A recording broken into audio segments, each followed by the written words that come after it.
Bonsoir, chers amis. Je veux me prononcer sur le projet de constitution qui sera soumis à un référendum bientôt en Côte d'Ivoire. Étant moi-même ivoirien, citoyen lambda, je trouve qu'il est impérieux, important, voire crucial de me prononcer sur la question. D'entrée de jeu, quand on propose les modifications dans une constitution, c'est qu'on trouve que celle qui existait déjà a des failles et que l'on doit améliorer pour mieux servir le peuple. De l'autre côté, on peut vouloir modifier une constitution pour servir ses propres intérêts. Et après avoir lu le projet de constitution, je peux avouer mordicus que elle tente à servir les intérêts d'un groupe de personnes ayant à leur tête le chef de l'État. Je vais vous inviter à lire quelques articles parce que il est intéressant de se poser la question de savoir le nombre d'intellectuels qu'il y a vraiment en Côte d'Ivoire et parmi ces intellectuels, combien ont-ils vraiment lu la Constitution? Parmi ceux qui ont lu la Constitution, combien sont-ils qui ont compris cette Constitution? Et parmi ceux qui ont compris la Constitution, combien ils sont, n'est-ce pas, à voter dans l'intérêt du peuple? Donc c'est important pour nous déjà de s'emparer de cette Constitution-là, de la lire, de la comprendre et puis d'essayer de l'expliquer aussi autour de nous. Voilà. Le but de ma vidéo, ce n'est pas de citer une personne à voter oui ou non, mais c'est d'apporter un certain nombre d'éclaircissements, voilà, de donner certains articles, de mettre certains articles à la disposition de certains internautes, hein, notamment sur Facebook, YouTube, etc. Voilà. Je vais lire, avant de vous conseiller la lecture de certains articles, je vais lire l'article 63 qui dit ceci. Le président de la République est détenteur exclusif du pouvoir exécutif. On sait bien, on sait tous que dans une démocratie, le pouvoir est partagé. Hein. Le pouvoir est partagé. Il y a trois entités. Le pouvoir exécutif, le pouvoir législatif et le pouvoir judiciaire. Donc, quand le président de la République est détenteur de l'un de ses pouvoirs, on peut se poser des questions.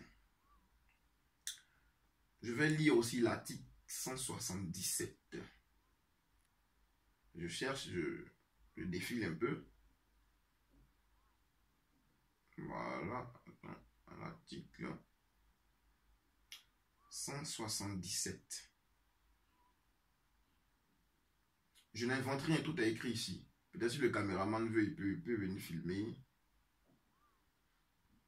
ce qui est écrit là. Voilà. Il est écrit l'initiative. Voilà, attends, je place bien. Voilà. L'initiative de la révision de la Constitution appartient couramment au président de la République et aux membres du Parlement. Le projet ou la proposition de loi portant révision de la Constitution est déposé simultanément devant les deux chambres du Parlement pour être pris en considération.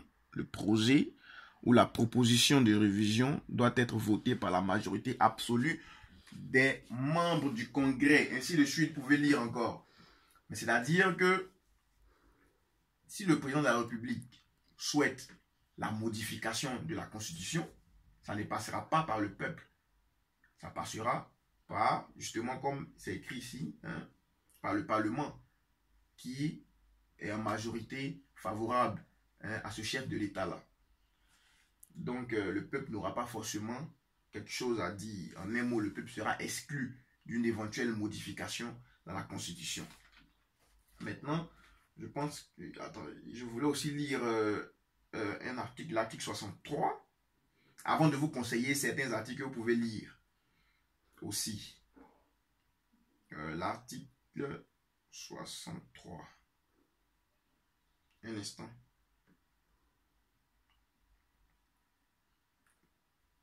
Voilà.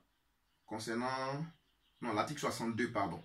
J'ai déjà lu l'article 63. Ah, ok, voilà. On dit, en cas de vacance de la présidence de la République par décès, démission ou empêchement absolu du président de la République, le vice-président de la République devient de plein droit président de la République. Avant son entrée en fonction, il prête serment devant le Conseil constitutionnel réuni en audience solennelle. Écoutez, les fonctions du nouveau président de la République cessent à l'expiration du mandat présidentiel en cours. Bon, ça continue encore. Je veux dire, moi je suis ivoirien. Donc je n'ai que faire d'une appartenance active à un parti politique ou pas. Mais en tant qu'intellectuel, j'ai le droit de me prononcer sur la constitution de mon pays qui demeure le socle, l'élément sur lequel mon pays doit s'appuyer pour s'affirmer. Et si cet élément-là se retrouve dans les mains d'une personne qui les utilise à sa propre fin, je dis non. Sincèrement, je dis non. Je vais vous conseiller certains articles. Je veux dire, je ne cherche pas de buzz sur Facebook ou aucun. D'ailleurs, juste après le 30, c'est le 30 qui a le référendum. Juste après, moi, je supprime cette vidéo. Parce qu'après le 30, elle n'aura aucune valeur. Mais avant le 30, elle peut quand même servir. Hein? Voilà. Donc, je vais vous conseiller l'article, la lecture de l'article 62 que je viens de faire. 62, 67, 68, 69, 70, 71, 129, 130, 145, 150, 87, 53, 77 et même 61 aussi. Vous pouvez lire. Et si vous avez des questions, vous pouvez bien sûr me les poser. Je vais me tâter à donner des explications. Voilà. Il y a encore beaucoup de divergences avec la constitution de 2000. Il y en a beaucoup. Parlant de Sénat, bon, je ne vais pas faire une vidéo trop longue. Parlant de Sénat et tout. Voici ce que le professeur Mamadou Koulibaly a dit. Je vais lire. C'est entre guillemets, je ne vais pas voler sa pensée. Il a dit, pensez-vous en parlant de monsieur le président Ouattara, il dit, pensez-vous qu'il va financer tout ce lot avec quoi? Les sénateurs, les conseillers économiques et sociaux, le vice-président, le gouvernement, le premier ministre. Ce sont vos impôts. Parlant de nous les Ivoiriens, moi, toi qui écoutes cette vidéo, toi qui vas certainement la partager et tout. Donc, ce sont vos impôts. Oui, à ce référendum, le oui à ce référendum, mais demain, ne venez pas dire la vie est chère. Dans l'État, quand vous gérez des dépenses, il faut des recettes pour financer. Il n'y a pas de dîner gratuit. Si vous acceptez le Sénat, vous paierez les sénateurs. Si vous acceptez les conseillers économiques et sociaux, ces députés, ce vice-président, vous les paierez. Et c'est le courant, l'eau, le téléphone, les médicaments, l'essence. Ils vont augmenter les tarifs et vous allez les payer.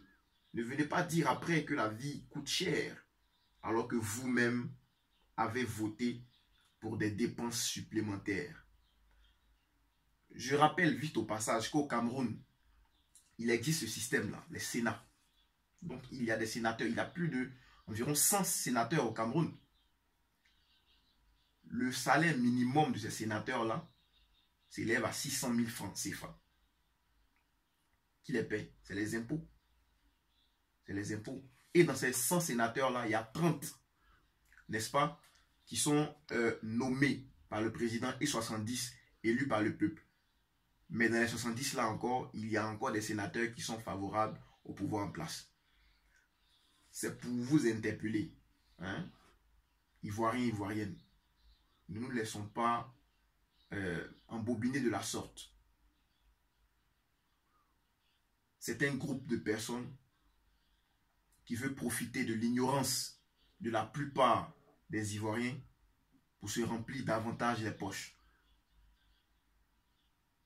Si le pouvoir en place jusque-là n'a pas réussi à satisfaire les membres de la coalition, c'est peut-être en laissant passer cette constitution-là qu'on pourra donner assez de place aux membres de cette coalition-là pour qu'ils bouffent ensemble au détriment du pauvre peuple ivoirien qui a tant souffert jusque-là. Donc c'était mon message de ce soir. Partage au maximum. Et puis juste après le 30, moi j'efface la vidéo. Merci, portez-vous bien. Ciao.